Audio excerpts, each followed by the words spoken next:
Alhamdulillahi Rabbil Alamin. Wabihi nasta'inu ala umuri dunya wad din. Wassalatu wassalamu ala sayyidina wa habibina wa syafi'ina wa maulana Muhammadin. Wa ala alihi wa sahbihi ajma'in. Amma ba'du. Subhanaka la ilma lana illa ma 'allamtana innaka antal alimul hakim. Bapak Ibu yang dirahmati Allah, jamaah Masjid Surau kita Melbourne, Australia yang insya Allah senantiasa dirahmati Allah. Tidak terasa malam ini merupakan malam ke-20 dari bulan suci Ramadan tahun 1444 Hijriah. Artinya kita insya Allah akan memasuki fase 10 terakhir. Mudah-mudahan di 10 hari terakhir Ramadan ini kita semua masih tetap istiqomah dalam menjalankan semua ibadah-ibadah pada bulan agung Ramadan ini. Karena itu mengingat insya Allah kita akan memasuki 10 hari terakhir Ramadan. Al-Faqir dalam kesempatan kali ini akan mencoba membahas berkaitan dengan kekhususan dan keutamaan juga ibadah yang perlu sama-sama kita perhatikan di 10 hari terakhir Ramadan ini. Bapak Ibu yang dirahmati Allah, di antara hal atau Ibnu Rajab Al-Hambali dalam kitabnya Lataiful Ma'arif, beliau mengatakan dalam agama Islam ada 10 hari dalam setiap bulan yang sangat mulia. Ini kata beliau, 10 hari dari setiap bulan yang mulia. Apa 10 hari tersebut? Pertama, 10 hari pertama dari bulan Muharram. Oh, makasih. 10 hari pertama di bulan Muharram. Di tanggal 1 sampai tanggal 10 Muharram. Itu termasuk hari yang sangat-sangat mulia dan istimewakan. Maka para ulama menganjurkan dalam 10 hari pertama bulan Muharram ini untuk memperbanyak ibadah, di antaranya puasa.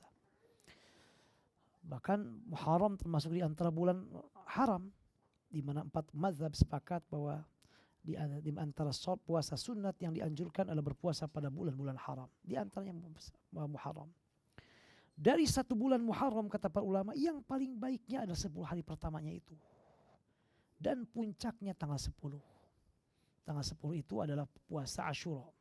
Asyura. Kata Rasulullah, siapa yang berpuasa Asyura maka Allah akan mengampuni dosanya 1 tahun yang telah lalu. Pada tanggal 10 juga ini juga merupakan dianjurkan untuk memperbanyak kebaikan, termasuk kata para ulama melebih melapangkan atau menambah nafkah untuk keluarga, untuk istri. Banyak riwayat menyebutkan demikian dalam berbagai kitab, dalam tafsir, dalam kutub sirah, termasuk dalam kitab Raqaiq, karya kita seperti kitab Hilyatul Auliya kata Abu Nuaim Al-Asfahani, atau misalnya dalam kitab Al-Bidayah wa Nihayah Ibnu Katsir, atau dalam Siyar Alam An-Nubala karya Imam Az-Zahabi. Sampai mengutip para ulama mengatakan siapa yang melapangkan nafkah untuk keluarganya, istri dan anak-anaknya di bulan-bulan, di waktu-waktu yang Allah muliakan, di antaranya tanggal 10 Muharram, maka Allah akan mencukupkan nafkahnya selama 1 tahun. Nah, ini dianjurkan kita. Jadi kalau biasanya kita ngasih 1 hari misalnya $10 atau $50, tambahkan menjadi lebih dari itu. Mudah-mudahan keberkahan ini. Karena itu riwayat tersebut disampaikan para ulama di sebuah kitab. Banyak disampaikan para ulama. 10 hari yang kedua yang istimewa, 10 hari pertama bulan Zulhijjah. Ini tanggal 1 sampai 10-nya. Ini mulia sekali. Bahkan kata para ulama 10 hari pertama bulan Zulhijjah ini adalah maksud dari firman Allah dalam surah Al-Fajr, di mana Allah bersumpah dengan hal itu. Walayalin asyr, demi 10 malam 10 malam kata para ulama, maksudnya 10 hari pertama bulan Zulhijjah. Sampai dalam hadis riwayat Imam Bukhari dalam sahihnya dikatakan bahwasanya tidak ada amalan yang paling Allah cintai selain amalan yang dilakukan, ibadah yang dilakukan pada 10 hari pertama bulan Zulhijjah. Lalu kata para sahabat, apakah sekalipun dari jihad? Sekalipun dari jihad. Melakukan amalan 10 hari pertama bulan Zulhijjah lebih baik dari sekalipun jihad. Kecuali 1 keadaan kata Rasulullah. Dia berjihad, membawa kuda, membawa anggota badan, membawa harta. Dan pulang badannya syahid, hartanya habis. Baru itu lebih baik jihad yang itu. Kalau jihad-jihad biasa hanya syahid saja, gak membawa harta, masih lebih baik apa? Melakukan kebaikan di 10 hari pertama bulan Zulhijjah. Maka dianjurkan para ulama puasa di tanggal 1 sampai tanggal 9. 10-nya jangan. Karena 10-nya hari raya Idul Adha, motong kurban. Motong kurban, Masya Allah. Kalau di Australia gak perlu motong kurban, tiap hari kurban terus, daging terus. Allahu Akbar. Daging domba, daging segala macam. Allahu Akbar. Sampai asam urat jangan-jangan naik. Subhanallah, rizki warga bersyukur. Aduh, dapat di Australia ini, alhamdulillah. Mau buah ada, mau daging ada, mau masakan apapun ada. Allahu Akbar, alhamdulillah. Alhamdulillah. Kenapa? Tahu tempe malah susah. Sama kali Mesir juga sama, itu yang mahal. Tahu tempe yang mahal, asin yang mahal, jengkol dihitung satuan di Mesir. Gusti, Allah Akbar, keteng-tengan ya tengah jualan. Jengkol dihitung hijian satu. Satu kalau dikuruskan ke rupiah 20.000, ya Allah Akbar. Akhirnya saya abdi sama istri, satu hari ini setengah jengkol aja berdua kita makan. Sabelah kata orang Sunda. Sebelahnya untuk besok, ini mahal. La ilaha illallah. 20.000 rupiah itu kalau dibelikan anggur dapat 10 kilo di Mesir. Murah buah-buahan di sana. Anggur, wah. Jarang kita orang Indonesia membeli apa? Membeli bawang misalnya setengah kilo, nggak boleh, minimal 1 kilo. Bawang yang besar-besar bomba itu, yang manis kalau dimakan 5 kilo, 10 kilo.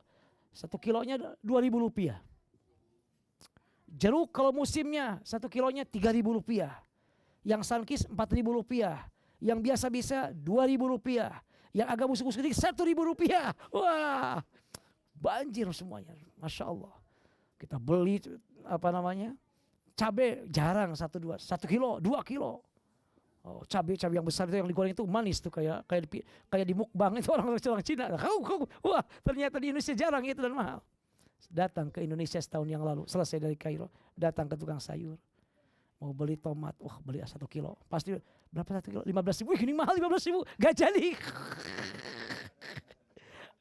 Pantesan orang-orang beli tomat di Depok.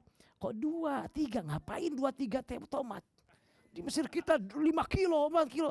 Tapi ternyata mahal. Bawang saparapat, Gusti, 3 sandal langset. Tapi itulah nikmatnya, alhamdulillah. Alhamdulillah, daripada di Mesir terik bulukan nantinya. Alhamdulillah. Subhanallah. Pada tanggal 10 Zulhijjah motong kurban. Oh, Allahu Akbar. Mudah-mudahan Allah berikan Bapak insya Allah mampu semuanya di sini. Kerja 1 hari juga bisa untuk sapi, jangan-jangan.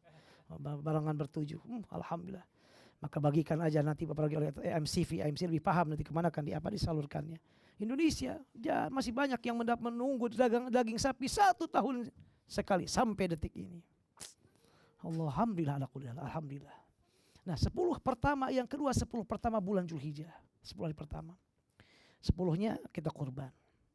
Nah, yang ketiga 10 hari yang paling baik kata para ulama 10 terakhir bulan Ramadan.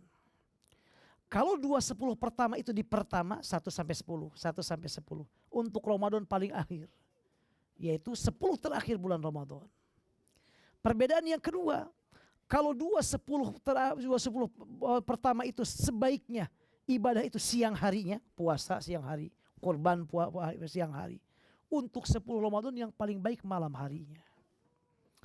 Nah ini makanya Masya Allah luar biasa. 3-10 ini yang kita optimalkan. Dan Alhamdulillah Allah mempertemukan kita insya Allah dengan yaitu 10 terakhir dari bulan Ramadan ini.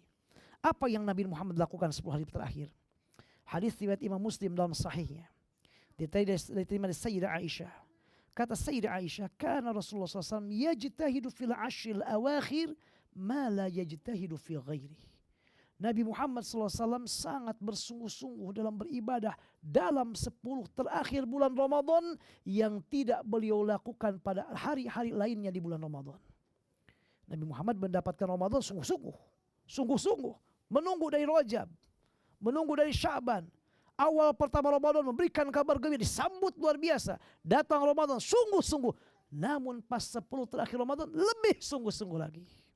Ini sallallahu alaihi wasallam. Hadis riwayat Imam Muslim. Allahu Akbar. Kita lihat bagaimana Nabi Muhammad sungguh-sungguhnya di bulan Ramadan. Ini bulan Ramadan, bukan 10 terakhir Ramadan, di bulan Ramadannya. Hadis riwayat Imam An-Nasai dalam sunannya bi isnadin sahih dari Sayyidah Aisyah. Kata Sayyidah Aisyah, la a'lamu Rasulullah sallallahu alaihi wasallam qara'a al-Qur'ana kullahu fi lailatin wa la qama lailatan hatta as-sabah wala shoma syahran kamilan qattu ghairu Ramadan. Kata beliau, kata Aisyah, saya tidak pernah mengetahui, dalam artian saya melihat Rasulullah, tidak pernah Rasul melakukan saya tidak melihat Nabi Muhammad betapa beliau membaca Al-Quran sampai khatam dalam satu malam. Kata beliau, dan saya betapa melihat Nabi Muhammad sholat malam sampai semalaman, sampai tiba waktu pagi, sholat terus. Dan juga beliau puasa 1 bulan sempurna, kecuali beliau lakukan semua itu pada bulan Ramadan. Nabi Muhammad dengan Quran, dengan qiyam, dengan siam, 1 malam jadi, apalagi di 10 hari terakhir bulan Ramadan. Sallallahu alaihi wasallam.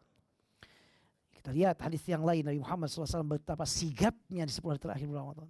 Hadis riwayat Imam Bukhari dan Muslim wa lafdzul Bukhari dari Sayyidah Aisyah. Kana Rasulullah SAW idza dakhala al-ashru ahya al-laila wa ayqadha ahlahu wa jadda wa shadda al-mi'zara. Kata Rasulullah SAW, kata Sayyidah Aisyah, Nabi Muhammad kalau 10 hari terakhir bulan Ramadan tiba, masuk datang seperti ini, apa yang beliau lakukan? Syadda mi'zarah, kain sarung beliau lebih dikencangkan. Izar beliau dikencangkan, lebih dikencangkan. Apa maksud lebih dikencangkan? Para ulama banyak penafsiran. Misalnya Al-Faqih dapatkan dalam kitab Al-Minhaj karya Imam Nawawi dalam syarah yang terhadap Sahih Muslim.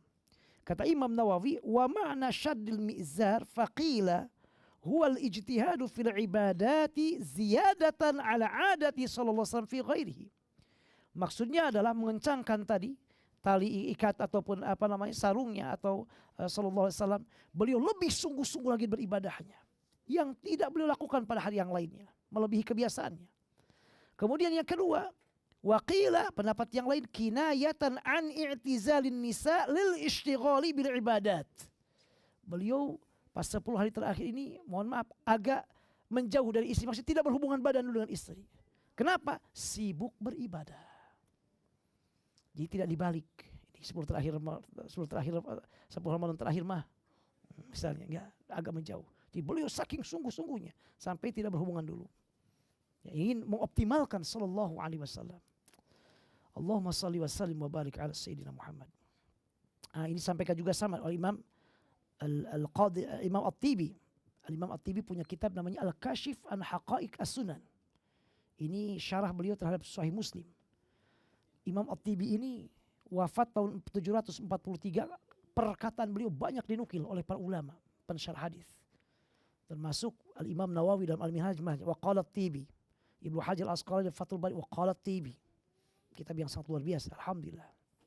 Al-Imam At-Tibi dikatakan beliau Syafi'iyul Madzhab. Naam, sallallahu alaihi wasallam.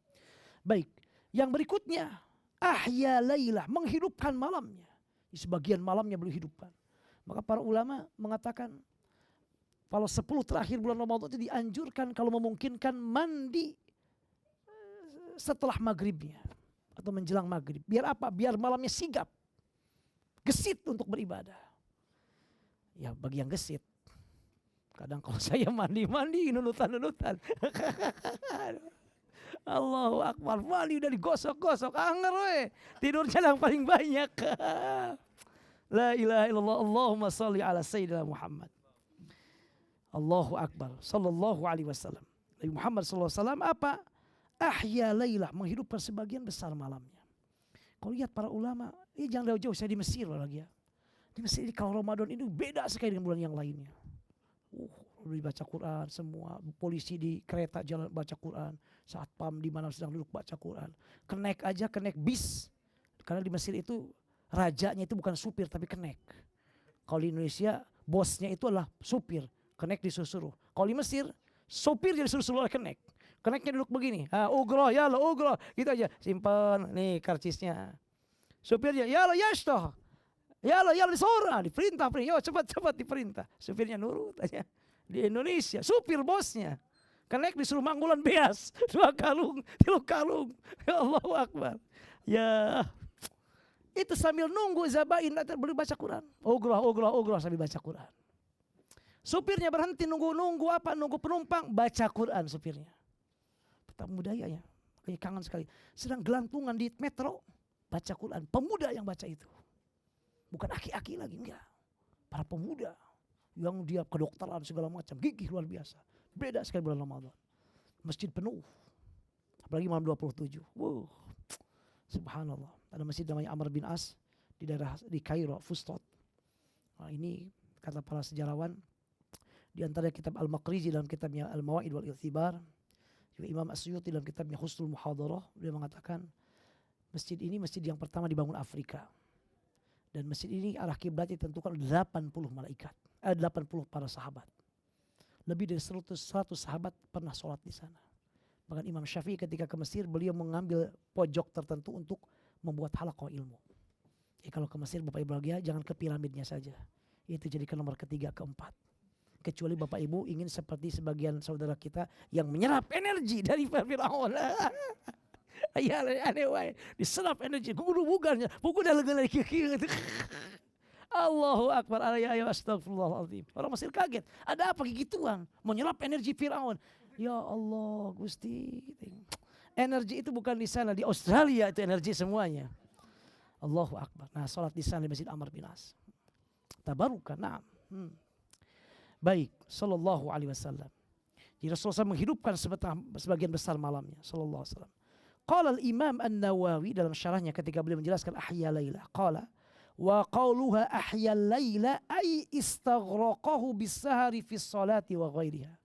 Jadi beliau menghidupkan sebagian besar malamnya dengan begadang, dengan ibadah, salat atau yang lainnya. Maka diriwayatkan Imam Ahmad bisa pada bulan Ramadan tidak kurang setiap malam beliau salat sunat 200 rakaat. 200 rakaat terus. Silakan. Karena ini ada kesempatan yang luar biasa. Pahala sunat Allah lipat gandakan. Doa dan sebagainya. Ahya lailahu. Kemudian berikutnya wa ayqadha ahlah. Nabi Muhammad juga membangunkan keluarganya. Ayo bangun. Nah, ayo bangun, kita sholat malam 10 hari terakhir ini. Yang lainnya enggak disebutkan.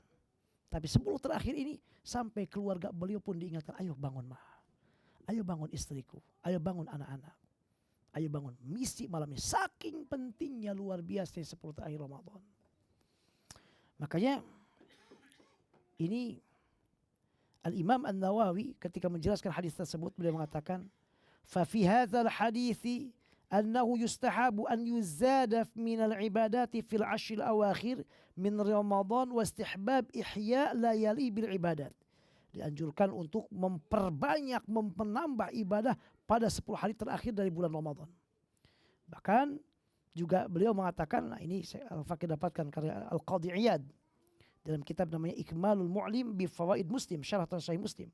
Beliau mengatakan wa ayqadha ahlah fihi hathur rajuli ahlahu ala fi'lil khairi wa nawafil bir. Jadi anjurkan seorang suami untuk mengajak istri dan keluarganya untuk melakukan kebaikan di 10 hari terakhir bulan Ramadan. Dan yang paling utamanya jangan lupa berbagi adalah malam harinya. Siang hari kita kan berpuasa. Perbanyak juga ibadah. Tapi malam harinya lebih lagi. Loh kenapa? Karena Nabi Muhammad bersungguh-sungguh 10 hari terakhir bulan Ramadan. Di antara yang paling utama adalah karena kemungkinan besar Lailatul Qadar ada di dalamnya. Dan Lailatul Qadar bukan di siang hari, namanya juga Lailah. Lailah itu malam. Lailatul Qadar, malam Al-Qadar. Kemudian setelah itu Nabi Muhammad SAW beliau pada keistimewaan daripada 10 hari terakhir itu beliau menunggu Lailatul Qadar. Nah, dan Lailatul Qadar Bapak Ibu bahagia, kalau kita lihat penjelasan para ulama, memang banyak sekali pendapat. Ibnu Hajar kalau tidak salah mengutip lebih dari berapa belas pendapat. Ada yang mengatakan awal Ramadan, pertengahan Ramadan, malam ke-17 yang kita peringati dengan nuzulul Quran di Indonesia. Imam Syafi'i dalam sebuah riwayat tanggal 20 malam 21. Dalam riwayat yang lain mengatakan Lailatul Qadar kata Imam Syafi'i malam ke-23. Kemudian juga yang lainnya mengatakan banyak pendapat. Namun kalau lihat para riwayat hadis-hadis Nabi Muhammad SAW, secara umum Lailatul Qadar itu kemungkinan besarnya ada 10 hari terakhir. Khususnya di malam-malam ganjil. Itu hadisnya dari Bukhari Muslim. Taharraw Lailatul Qadar fil 'ashr al-awakhir. Dan hadis yang lain minal witri. Yang ganjil. Dan yang lebih lagi malam ke-27. Malam ke-27. Maka mayoritas para ulama fikih mengatakan Lailatul Qadar ada pada malam ke-27. dan sabit sifatnya, enggak berpindah-pindah menurut mayoritas para ulama. Maka itulah kenapa orang Arab kalau pas malam 27, Masya Allah. Saya yakin di sini juga pasti demikian. Malam 27. Sampai di Masjid Amr bin As ini kalau malam 27 gak bisa kita mencari tempat untuk sholat. Kalau mau sholat di dalam masjid harus standby di masjid, sudah masuk dari sejak duhur. Itu gak bisa lewat. Berapa kilometer panjangnya. Sampai saking gak ada tempatnya orang-orang sholat di atas mobilnya sendiri. Naik ke atas. Berlombanya luar biasa. Karena satu ibadah dilakukan di dalamnya Masya Allah lebih baik dari 1000 bulan. Tapi bukan berarti Alhamdulillah sudah dapat 1000 bulan nyantai. Enggak. Makin sungguh-sungguh tentunya. Betapa Nabi Muhammad SAW. Nah saking agungnya Lailatul Qadar ini. Jadi kemungkinan besar ada pada malam 10 terakhir. Lebih-lebih pada malam ganjil. Lebih-lebih pada malam ke-27 tadi. Apa dalilnya? Hadis riwayat Imam Muslim dalam sahihnya. Ubay bin Ka'ab yang bersumpah, sahabat Rasulullah. Imam pertama sholat tarawih yang pada masa Umar bin Khattab. Beliau bersumpah, demi Allah saya tahu malam di mana di mana Rasulullah memerintahkan kami untuk beribadah di dalamnya dengan sungguh-sungguh, yaitu Lailatul Qadar.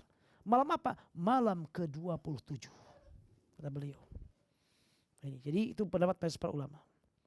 Dikaji lagi oleh para ulama yang lainnya, khususnya para ulama kalangan tasawuf. Tapi saya pikir bukan cocok logi, bukan. Tapi memang Masya Allah, para ulama itu dahsyat kalau melihat Al-Quran itu dikaji dari berbagai sisi. Dari hitungan, Allahu Akbar. Kata para ulama, yang menguatkan kenapa malam ke-27. Karena kata Lailatul Qadar itu ada 9 huruf. Lam, ya, lam, te. Alif, lam, qaf, dal, ro. 9 huruf. Dan kata Lailatul Qadar dalam Al-Quran disebutkan 3 kali. Inna anzalnahu fi Lailatul Qadar. Wa ma adraka ma Lailatul Qadar. Lalu Lailatul Qadar khair 3 kali. Nah tadi kata Lailatul Qadar 9 huruf. Kata Lailatul Qadar disebutkan 3 kali. 9 kali 3, 27. Yang kedua kata beliau. Ini para ulama dakiknya dengan Al-Quran. Makanya kalau kita baca kitab-kitab ulama, para ulama. Al-Quran itu orang Sunda bilang dibolak-balik dekok oleh para ulama. Dikaji dari semua sisi. Dikaji dari lugohnya yang indah lugoh, dari kajian tasawuf Imam Al-Alusi dalam Ruhul Ma'ani, dalam kajian hukum misalnya Imam Al-Qurtubi Al-Jalil Ahkamul Quran, riwayat-riwayatnya Imam At-Tabari, kemudian juga riwayat-riwayat yang lain, kisah-kisah misalnya Imam Asyuti dalam Al-Bur Al-Mathir, semua sisi. Jadi indahnya luar biasa, Masya Allah. Makanya betul kalau para ulama mengatakan kalau setiap orang melihat ayat Al-Quran selalu memancarkan sinar yang selalu memberikan arti dan makna yang luar biasa, yang terus akan berada dan berada terus. Ini firman Allah Subhanahu wa taala. Nah, kata para ulama, di dalam surat Al-Qadar ini ada kata hiya, salamun hiya. Salamun hiya hatta matla'il. Hiya ini domir munfasil. Kembalinya kepada Lailatul Qadar. Kenapa hiya tidak huwa? Karena muannas Lailatul Qadar ada ta' marbutah. Nah, salamun hiya, dia itu maksudnya dia tuh Lailatul Qadar. Oleh para ulama dikaji. Ternyata kata hiya dalam surat Al-Qadar kalau dihitung dari kata pertama inna 1, anzalna 2 terus sampai ke hiya pas itu kata yang ke-27. Para ulama demikian kajiannya. Ala kulli hal yang paling baik adalah tentunya kita optimalkan dari awal sampai akhir. Ya dari sekarang di 10 terakhir. Pokoknya belum terlambat. Mudah-mudahan insyaallah kita mendapatkan Lailatul Qadar dengan izin Allah. Saking pentingnya sampai Allah mengatakan inna anzalnahu fi Lailatul Qadar, menurunkan Al-Quran pada malam Lailatul Qadar. Dalam surat Ad-Dukhan inna anzalna fi lailatin mubarakah. Kami menurunkan Al-Quran pada malam yang Allah berkahi. Bahkan kata para ulama kenapa dikatakan Al-Qadar? Al-Qadar itu artinya menentukan. Karena pada malam itu Allah menentukan apa yang akan terjadi kepada semua makhluknya setahun yang akan datang. Termasuk Allah menyampaikan kepada malaikat pencatat, wahai malaikat catat apa yang akan terjadi setahun yang akan datang. Ajal si A, rizki si A, musibah, apa yang terjadi dengan si fulan, terus di negara, keadaan, terus cuaca, semua dicatat. Termasuk siapa yang akan meninggal setahun ke depan. Nah, ditentukan pada malam Lailatul Qadar. Sebagian ulama mengatakan ditentukan pada malam nisfu Sya'ban. Nisfu Sya'ban ada 2. Tapi yang lain mengatakan pada malam Lailatul Qadar. Itu pendapat mayoritas para ulama. Makanya para ulama menganjurkan pada 10 hari terakhir itu kita memperbanyak berdoa kepada Allah. Wabil khusus 3 hal. Ya Allah panjangkan umur dalam keadaan sehat, walafiat, taat, barokah dan berkah tentunya. Bukan hanya panjang umur tanpa berkah. Yang kedua, rizki. Rizki bukan hanya harta tentunya. Rizki yang berkah. Dan yang ketiga, dijauhkan dari bala dan musibah. Karena kata para ulama, ada orang-orang yang Allah tentukan oleh malaikat dicatat sebagai fulan-fulan karena dia berdoa pada malam tersebut. Pas malam Lailatul Qadar. Lalu Allah kabulkan. Yang tadinya tercatat dia meninggal, tahun itu tidak jadi meninggal. Lalu bertanya, bagaimana? Itu ketentuan Allah. Manusia sudah ketika dia di dalam perut ibunya, ditentukan umurnya, ajalnya, rizkinya, segala macamnya. Kok bisa dirubah? Iya, bisa dirubah. Siapa yang mengatakan? Nabi Muhammad. Apa dalilnya? Hadis riwayat Imam Bukhari Muslim. Rasul mengatakan, man sarrahu an yumadda lahu fi rizqihi wa yunsa'a lahu fi athari falyasil rahimah. Siapa yang ingin lebih dipanjangkan umurnya, lebih diperbanyak rizkinya, perbanyak silaturahim, kata Nabi Muhammad. Padahal umur sudah ditentukan. Rizki sudah ditentukan. Kenapa Nabi Muhammad mengatakan demikian? Kata para ulama, karena ketentuan Allah qadha itu ada dua. Ada yang mubrom, ada yang mu'allaq. Mubrom tetap gak bisa dirubah. Mu'allaq ini masih bisa dirubah, di antaranya dengan doa. Atau dengan hal-hal yang lainnya, dengan usaha kita. Misalnya Allah mengatakan, si fulan usianya antara 50 sampai 80 tahun. Ini mu'allaq, ini mubrom, tetap gak bisa dirubah. Artinya dia tidak akan meninggal sebelum usia 60 tahun. Dan tidak akan hidup setelah usia 80 tahun. Tapi apakah 50, 60, 70, 75, 76, 77, terserah dia apa yang dia lakukan. Di antara terserah doa, terserah juga dia menjaga kesehatan, terserah usaha dan lain sebagainya. Bahkan Imam Al-Ghazali dalam kitab Ihya Ulumuddin mengatakan, gak usah kaget dengan itu. Kenapa? Karena termasuk qadha dan qadar Allah adalah seseorang kalau dia rajin berdoa atau melakukan menjaga dirinya, dia bisa mengubah ketentuan Allah tadi. Jadi termasuk bagian qadha ketentuan Allah. Kalau dia rajin berdoa misalnya, banyak berbuat kebaikan, silaturahim, bisa memperpanjang umur misalnya, bisa mengubah qadha tadi. Itu bagian dari qadha Allah. Ini kata Imam Al-Ghazali. Jadi artinya pada malam itu malam yang luar biasa, malam penentuan. Al-Qadr, penentuan. Kemudian ibadah di dalamnya lebih baik daripada 1000 bulan. Masya Allah. Dan semua ibadah bukan hanya sholat, semuanya. Sampai Imam An-Nakhai mengatakan, zikir, dalam kitab Lataif Imam An-Nakhai, al-amalu fiha khairun min al-amal fi alfi syahr. Amal apa saja dilakukan pada malam Lailatul Qadar lebih baik daripada amal yang dilakukan di bulan lainnya 1000 bulan. 83 tahun. Makanya ini termasuk malam yang Masya Allah. Yang berikutnya malam Lailatul Qadar ini baru lagi sampai Allah menyimpan surat khusus, surat Al-Qadar. Dan surat Al-Qadar dari ayat pertama sampai akhir bicara tentang Lailatul Qadar semuanya. Gak ada yang lainnya. Bahkan Allah sendiri yang menjelaskan keutamaan Lailatul Qadar dalam Al-Quran. Jarang-jarang. Wa ma adraka ma Lailatul Qadar. Ini kata para ulama diulang. Inna anzalnahu fi Lailatul Qadr. Ada sedikit. Ini sedikit maaf masuk ke ilmu bahasa. Kenapa Allah menggunakan anzalnahu, tidak nazzalnahu? Dalam bahasa Arab ada dua kata menurunkan. Anzalna dan nazzalna. Imam Ar-Razi dalam kitabnya Mafatihul Ghaib atau sebutnya At-Tafsir Al-Kabir, beliau mengatakan bahwa ada perbedaan penggunaan Allah dalam Al-Quran ketika bicara menurunkan dengan anzalna dan nazzalna. Kalau anzalna itu diturunkan sekaligus. Kalau nazzalna diturunkannya bertahap berangsur-angsur. Ketika Allah berbicara menurunkan Al-Quran di malam Lailatul Qadar, Allah menggunakan anzalna bukan nazzalna. Inna anzalnahu fi Lailatul Qadr. Dalam surat Al-Baqarah, syahrul Ramadan alladzi unzila, bukan nuzzila. Apa maksudnya? Bahwa maksudnya adalah yang dimaksud Al-Quran diturunkan pada malam Lailatul Qadar itu adalah Al-Quran diturunkan pada fase pertama, tahap pertama. Dari Lauhul Mahfuz ke Baitul Izzah, ke langit dunia. Ini kata Ibnu Abbas. Jadi Al-Quran diturunkan dalam dua tahap. Dari Lauhul Mahfuz ke Baitul Izzah, langit dunia, langit yang paling rendah. Tahap kedua dari langit Baitul Izzah ke Nabi Muhammad. Tahap kedua. Nah, yang dimaksudkan diturunkan pada malam Lailatul Qadar itu tahap pertama tadi. Dari Lauhul Mahfuz ke Baitul Izzah diturunkan semuanya dari Al-Fatihah sampai An-Nas sekaligus. Maka Allah menggunakan kata anzalnahu. Tapi ketika Allah berbicara tentang menurunkan tahap kedua ke Nabi Muhammad, Allah enggak menggunakan anzalnahu tapi nazzalnahu. Wa nazzalna 'alaikal kitab. Dan kami menurunkan kepadamu ya Rasulullah Al-Quran. Nazzalna bukan anzalna. bertahap. Ini kata Imam Ar-Razi. Benar, betul demikian. Makanya anzalna turunkan sekaligus. Kemudian kata Allah menjelaskan keutamaan Lailatul Qadar dalam Al-Quran.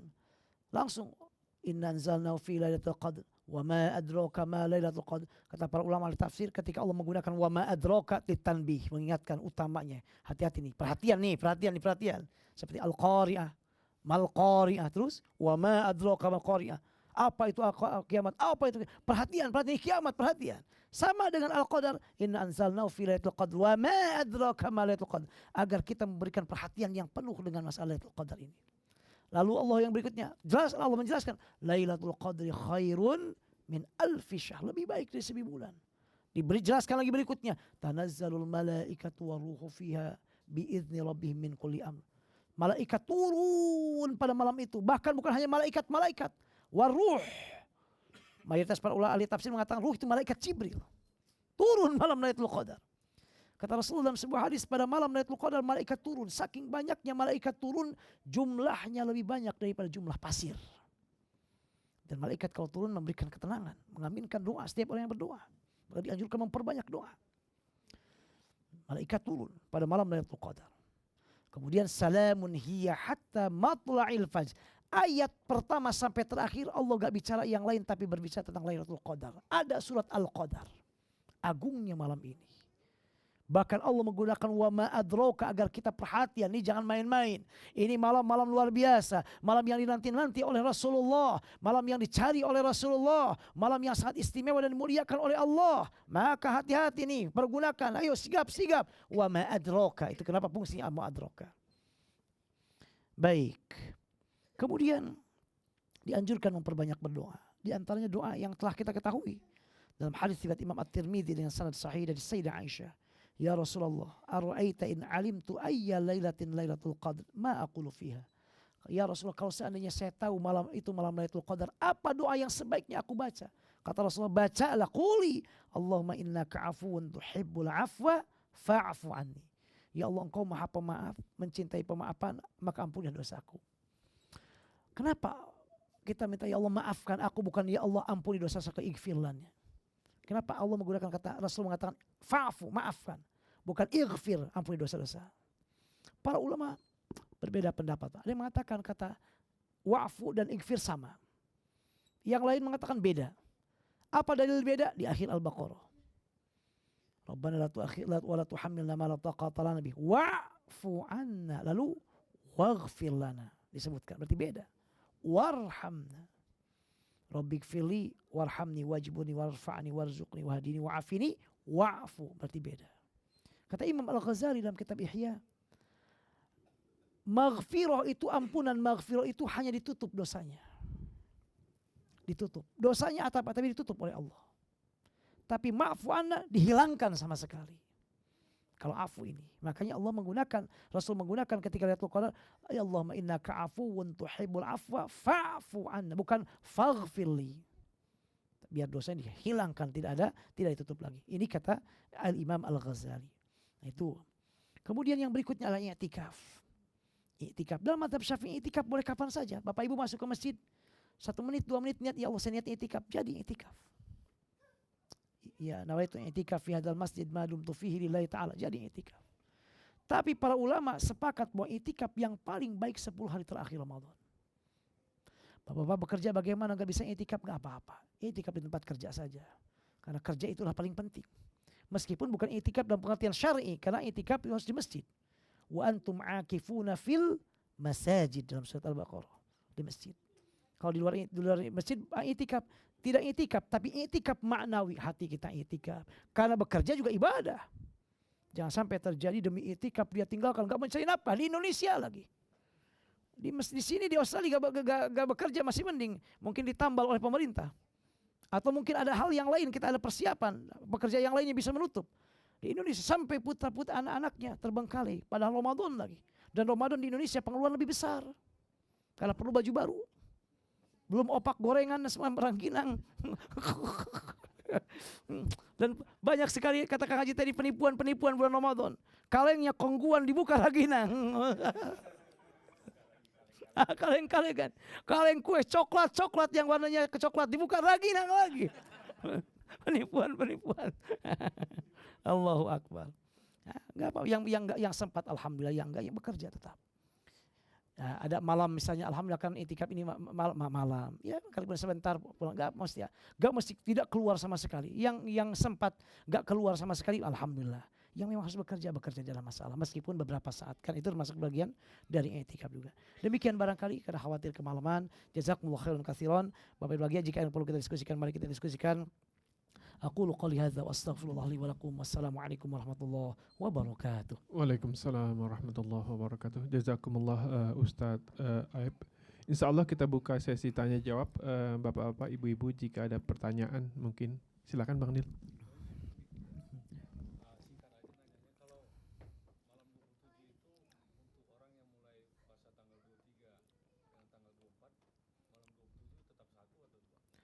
Pertanyaan bagus sekali Bang Nia. Barakallahu fiik wa jazakumullah khairan katsiran.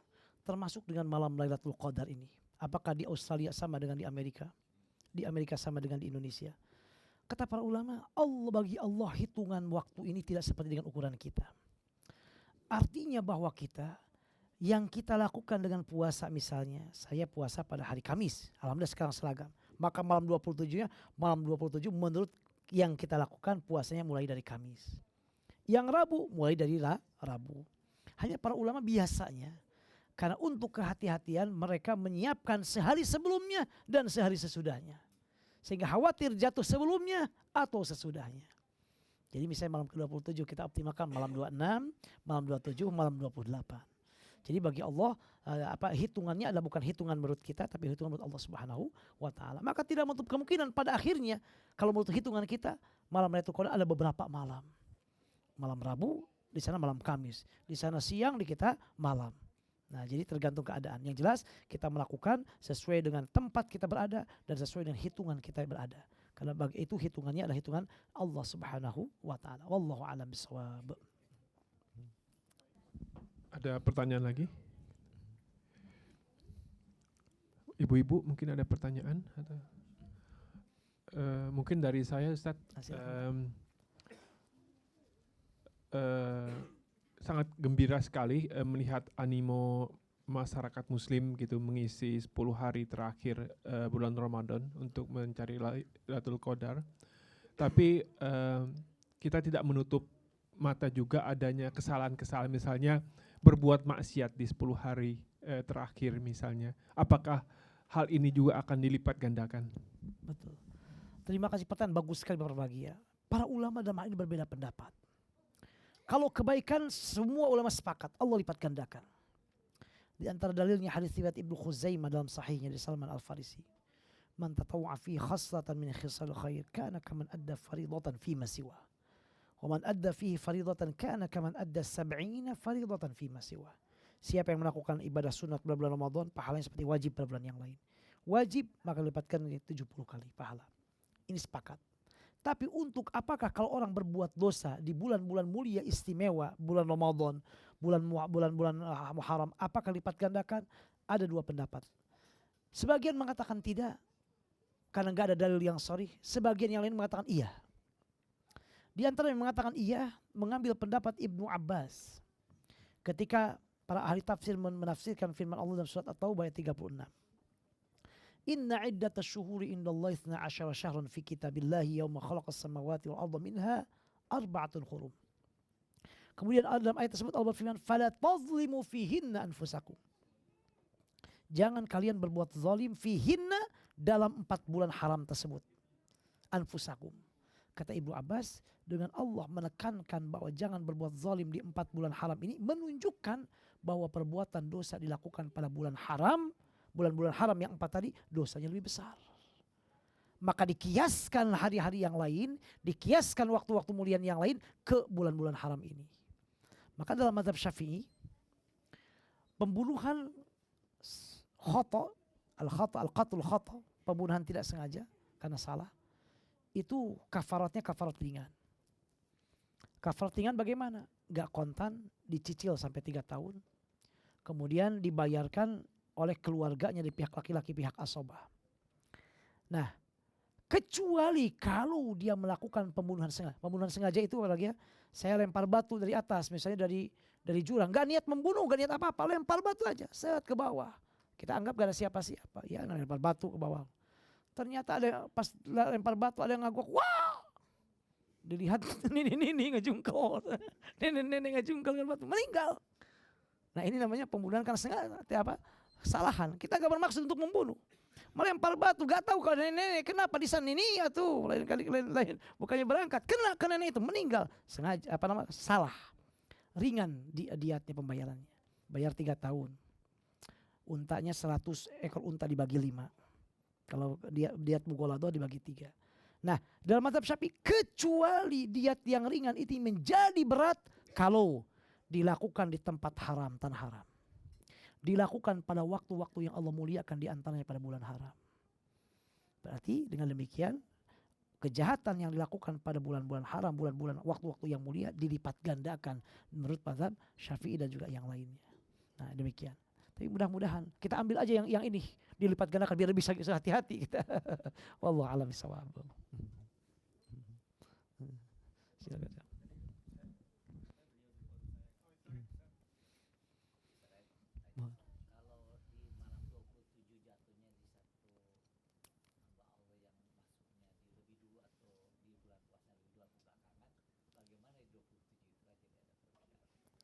Wah, betul. Pertanyaan bagus sekali Kang Haji Teddy. Betul. Betul. Intinya Kang Haji Teddy, kita adalah melakukan yang 27 menurut perhitungan kita. Kita mulai Kamis, berarti malam 27 misalnya malam Jumat. Kang yang mulai Rabu, berarti malam Jumat, malam 27-nya adalah malam Kamis misalnya.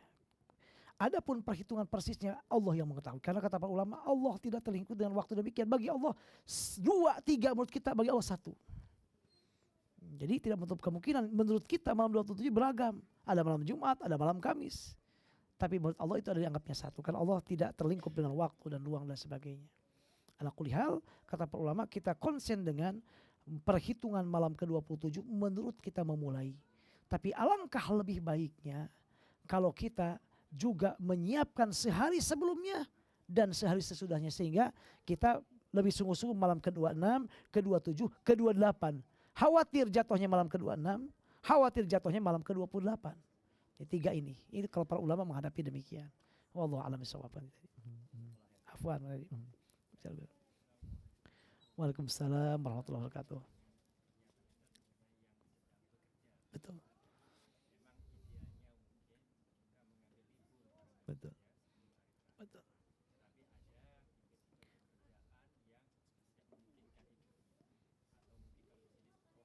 Betul. Betul.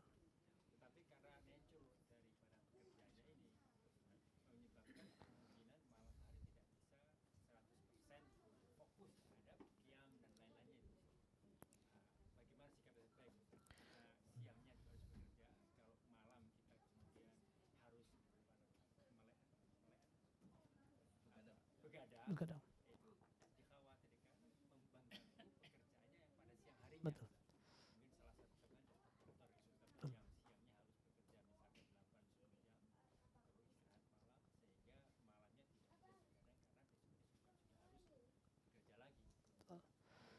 Ayo. Betul.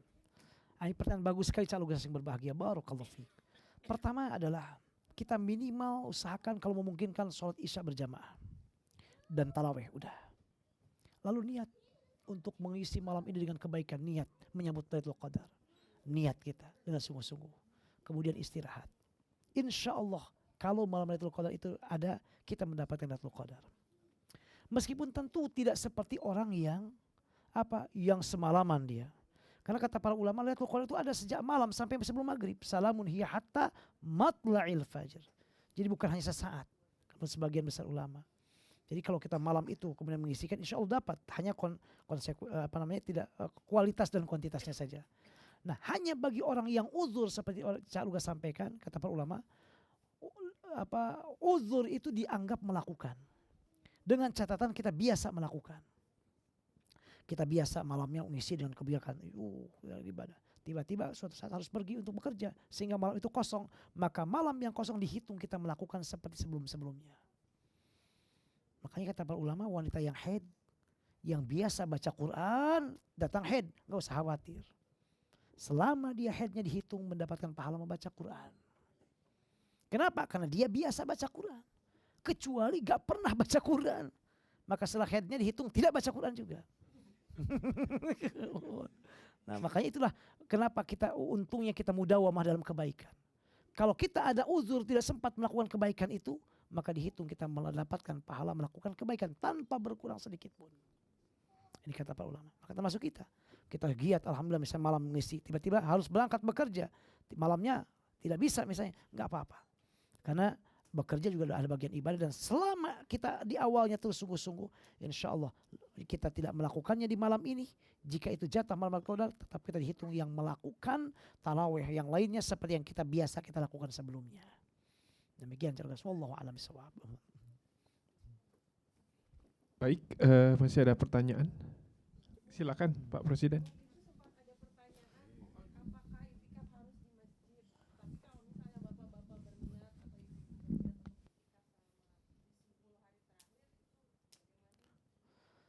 Masya Allah. Pertanyaan bagus sekali berbahagia. Barakallahu fiik. Para ulama memang mensyaratkan itikaf harus di masjid. Dengan dalil Allah dalam surat Al-Baqarah mengatakan wa antum aakifuna fil masajid. Beritikaf di masjid. Lalu bagaimana kalau seandainya ibu-ibu boleh itikaf? Boleh.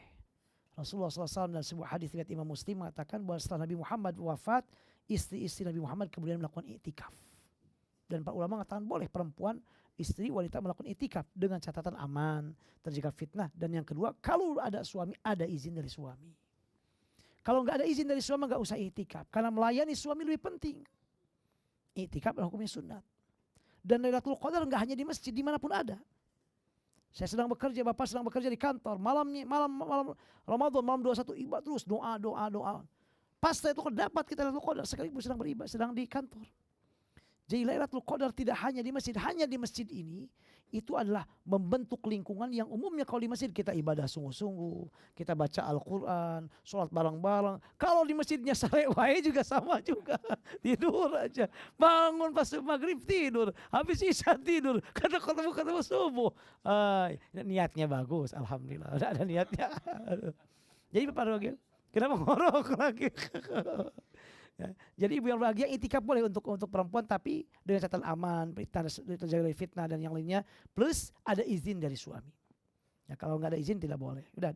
Dan kalau seandainya ibu-ibu tidak itikaf di masjid tetap dapat pahala. Ibu di rumah aja ibadah, baca Quran. Karena sekali lagi Lailatul Qadar tidak disyaratkan adanya di masjid, tidak. Lailatul Qadar di mana saja kita, yang penting kita mengisi ibadah. Mungkin sedang bekerja, mungkin sedang di jalan, nggak usah khawatir, nggak ke masjid. Kalau ada waktu ke masjid, alhamdulillah dapat pahala itikafnya di masjid. Tapi pahala Lailatul Qadarnya di mana saja. Meskipun kita tidak di masjid. Memang idealnya kita sambil itikaf Lailatul Qadar sebagaimana Nabi Muhammad melakukannya. Tapi kan keadaan kita berbeda-beda. Jadi kalau sambil bekerja gak ada masalah, malam juga ada masalah. Kita misalnya gak di masjid karena Lailatul Qadar tidak harus di masjid. Jadi ibu silakan beritikaf dengan catatan selamat semuanya dan ada izin dari suami. Wallahu a'lam bishawab. Silakan ibu.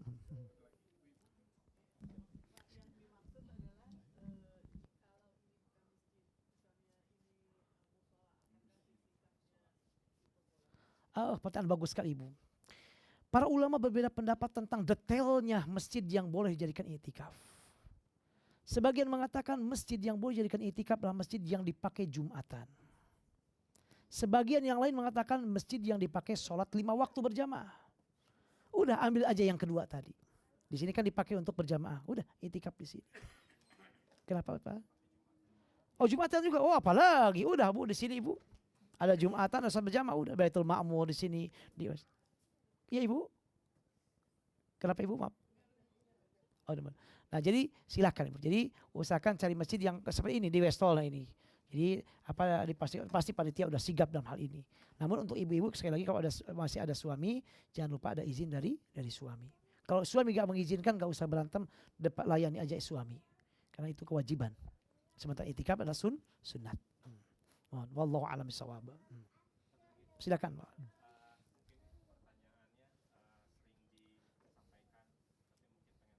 Mendengarkan dari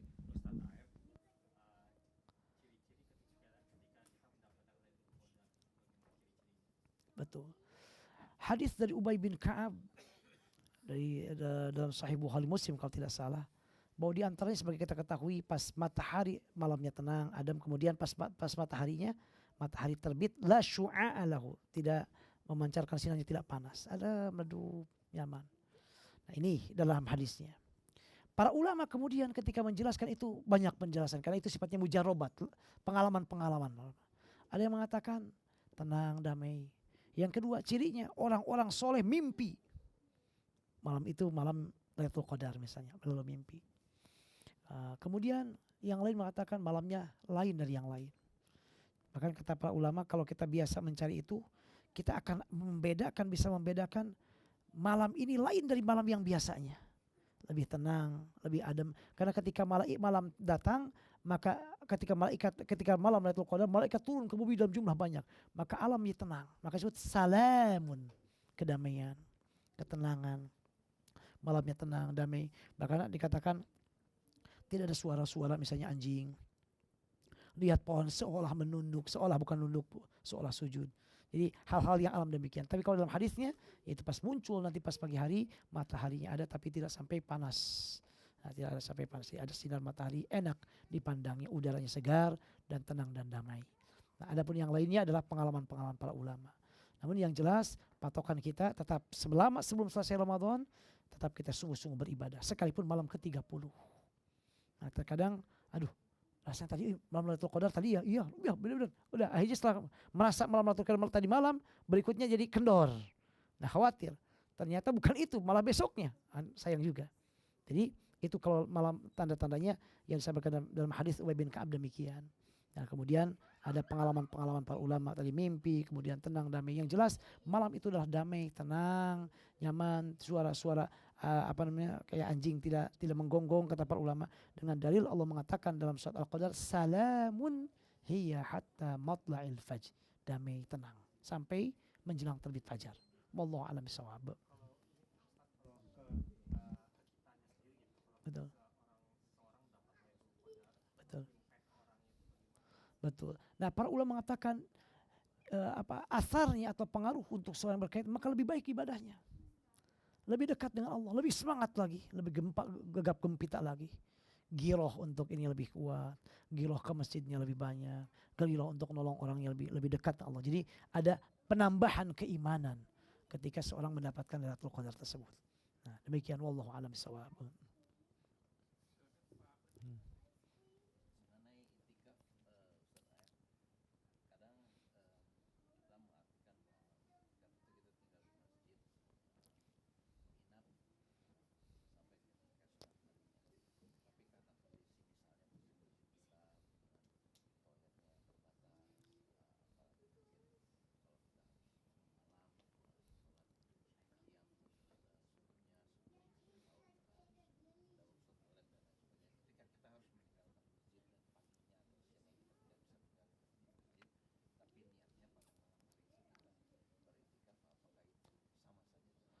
Betul. Kata para ulama termasuk dalam mazhab Syafi'i, i'tikaf itu kita berdiam di masjid berapa lama saja niatnya i'tikaf. Meskipun bukan pada bulan Ramadan. Masuk ke masjid di sini, saya niat i'tikaf ya Allah selama saya di masjid ini, i'tikaf. Pun demikian, tapi waktu yang paling baik 10 terakhir bulan Ramadan. Dan tidak disyaratkan harus siang malam. Hanya kalau seandainya full masuk sebelum maghrib, terus sampai terakhir gak pulang-pulang, itu lebih bagus. Kalau seandainya memungkinkan demikian. Tapi kalau kita kan siangnya bekerja saja. Nanti masuk lagi i'tikaf.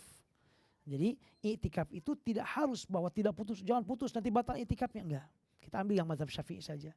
Jadi kalau kita masuk ke masjid, kemudian berhenti di masjid, malam hari misalnya kita niat i'tikaf, udah jadi. Berapa lama? Malam harinya. Cuma siang kita tidak i'tikaf. Karena kita misalnya siangnya bekerja.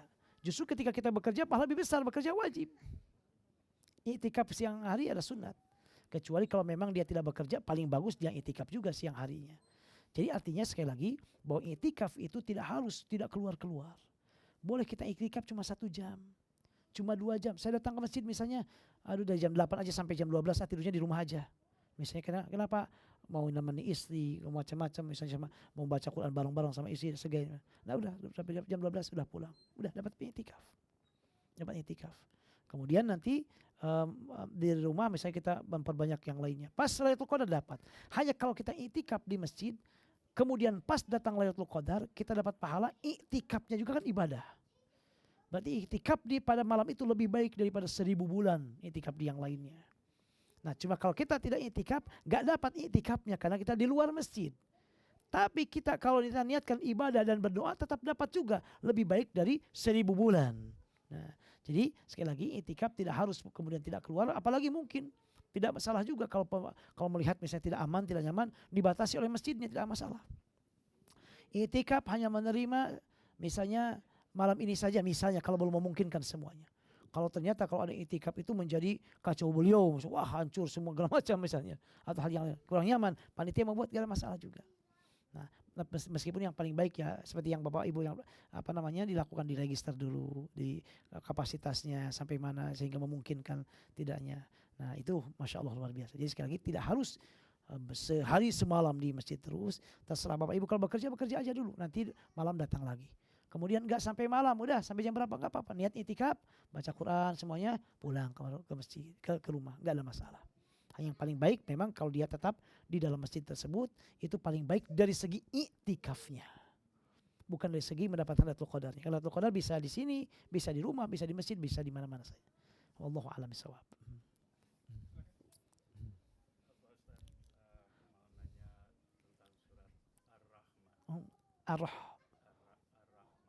Ar-Rahman.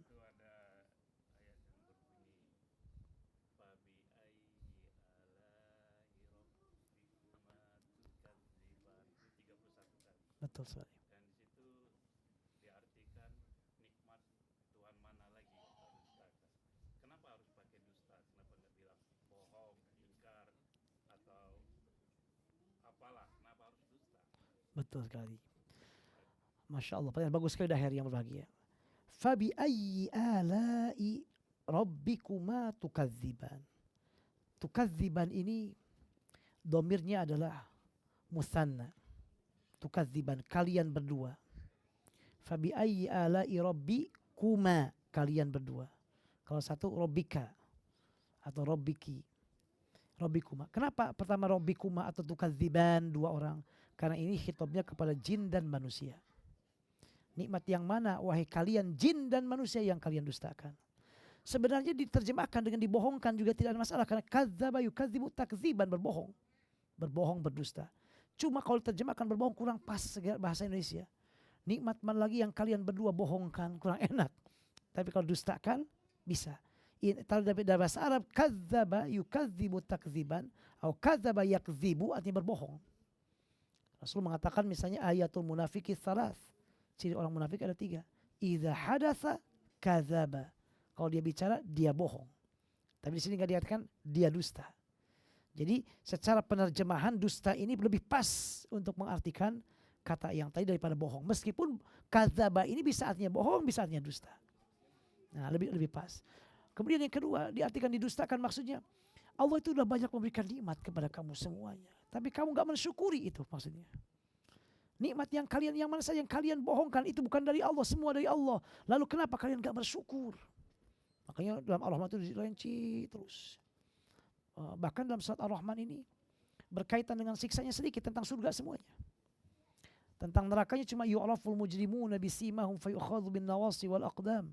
Fabi ayyi ala'i rabbikuma tukadziban. Hadhihi jahannamul lati yukadzibu bihal mujrimun yatufuna baina wa baina hamimin an. Cuma 3 ayat.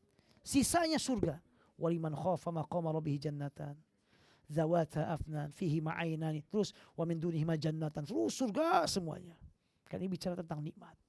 Jadi didustakan, tidak dibohongkan. Sebenarnya dua-duanya bisa juga, hanya dalam seni menerjemahkan biasanya dicari kata yang lebih enak dan lebih pas sesuai dengan bahasa di mana kita menerjemahkannya bahasa Indonesia ada. Demikian wallahu a'lam bishawab. Baik, jazakumullah Ustadz Aib. Subhanallah, penjelasannya mengenai Lailatul Qadar begitu detail dan mudah-mudahan bagi kita semua ini merupakan bekal untuk kita semua masuk dalam 10 hari terakhir Amin. bulan Ramadan untuk sama-sama giat mencari Lailatul Qadar dan mudah-mudahan kita semua mendapatkannya Ustadz. Amin. Amin, Amin ya Allahumma rabbal amin. alamin.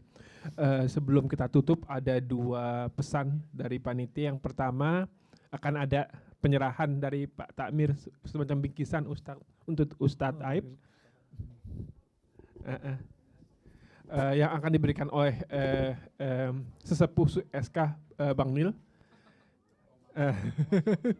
Sesepuh tokoh masyarakat SK. Silakan Bang Nil memberikan semacam ya foto-foto, silakan dipoto, tolong dulu sebentar. Yang iPhone tolong. Ini sebagai bukti bahwa Ustadz Aib sudah memberikan seminar Lailatul Qadar di surau kita ini.